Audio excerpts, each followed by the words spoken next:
35,000 క్యూసెక్కుల వరద ప్రవాహం వస్తుందని ఒక రోజు ముందుగానే ప్రభుత్వానికి సమాచారం ఉందని రెవెన్యూ శాఖ ప్రత్యేక ప్రధాన కార్యదర్శి ఆర్పీ సిసోడియా తెలిపారు. అయితే 2 లక్షల మందిని పునరావాస శిబిరాలకు తరలించడం అసాధ్యమైన ప్రక్రియ అన్నారు. వరద వస్తోందని చెప్తే గోదావరి జిల్లాలోని లంకల్లో ప్రజలెవరూ వెళ్లరు, మాకు తెలుసులే ఇలాంటి వరదలు ఎన్నిట్లో చూసామంటారు, అందుకే మేము ప్రజలకు చెప్పలేదని ఆర్పీ సిసోడియా శనివారం మీడియాకు అసలు విషయం చెప్పేశారు. అలాగే బుడమేరకు వరద వస్తుందని వెలగలేరు రెగ్యులేటర్ గేట్లు ఎత్తి దిగువను విడుదల చేస్తామని శనివారం మధ్యాహ్నం తనకంటే ముందే ఎస్సీఈలు ప్రభుత్వానికి సమాచారం ఇచ్చారని వెలగలేరు రెగ్యులేటర్ డిఈ మాధవ్ నాయక్ వెల్లడించారు.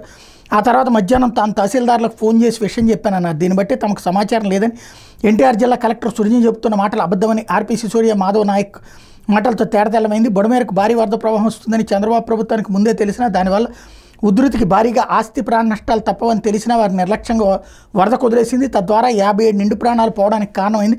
మరి కృష్ణా కరకట్లోని ముఖ్యమంత్రి చంద్రబాబు నివాసం వరకు నీట మునగడంతో ఆయన తన మకామును విజయవాడ కలెక్టరేట్కి మార్చారు.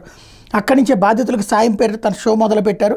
వెలగలేరు రెగ్యులేటర్ గేట్లెత్తి దిగువకు వరద ప్రవాహాన్ని వదిలేస్తామని జలవనరుల శాఖ అధికారులు శనివారం ఆగస్టు 31 మధ్యాహ్నం లోపే సమాచారం ఇచ్చిన విజయవాడ ఎన్టీఆర్ జిల్లాల్లో లోతట్టు ప్రాంతాలను అప్రమత్తం చేయకుండా ప్రభుత్వం నిర్లక్ష్యం చేసింది. సురక్షిత ప్రాంతాల్లో ఏర్పాటు చేసిన శిబిరాలకు తరలించాలనే ఆలోచన కూడా చేయలేదు. ఫలితంగా విజయవాడలో బుడమేరు జలప్రళయం సృష్టించింది. ఇప్పటివరకు వెల్లడైన సమాచారం మేరకు వరదల వల్ల 57 మంది మరణించారు.